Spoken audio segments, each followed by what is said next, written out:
లేదా అక్రమ సంబంధాల గొడవలు వస్తున్నాయి, ఆస్తుల గొడవలు వస్తున్నాయి. ఎన్ని పరిష్కరించారు మీరు? ఏం పరిష్కరిస్తారు మీరు? మీరు అది పరిష్కరించకుండా ఇప్పుడు నా దగ్గరకు వచ్చారు, ఆకస్మిక తనిఖీకి వచ్చారు ఒక ఏరియాకి, ఏం చేస్తారు? రోడ్డు బాగాలేదు, ఊడవండి తొడవండి, 2వ రోజు ఉడుతాడు, 3వ రోజు నుంచి మళ్ళీ మావులే.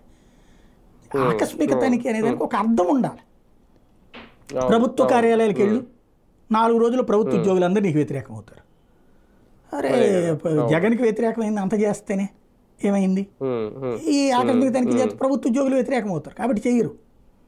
బేసిక్గా ఏదో ఇక పబ్లిక్లో అదొక దాన్ని ఏమంటారు, ఈ ఇష్యూస్ నుంచి డైవర్ట్ అవ్వాలంటే సంథింగ్ ఏదో హ్యాపెనింగ్ నడుస్తుంది అనేటటువంటిది నడవాలి.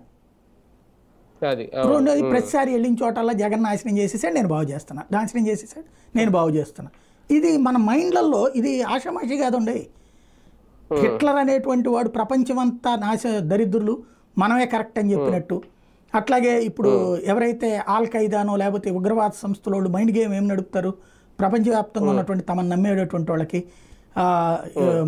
మన దేవుణ్ణి నమ్మనటువంటి వాళ్ళందరూ కూడా పాపాత్ములు, వాళ్ళు బ్రతకడానికి వీల్లేదు ఈ లోకం మేలో అని ఎట్లయితే చెప్తారో అట్లాంటి ఒక సైకలాజికల్గా ఇప్పుడు మంచిని నేను బాగా చేశానబ్బా చూడబ్బా అని చెప్తే ఎక్కదు.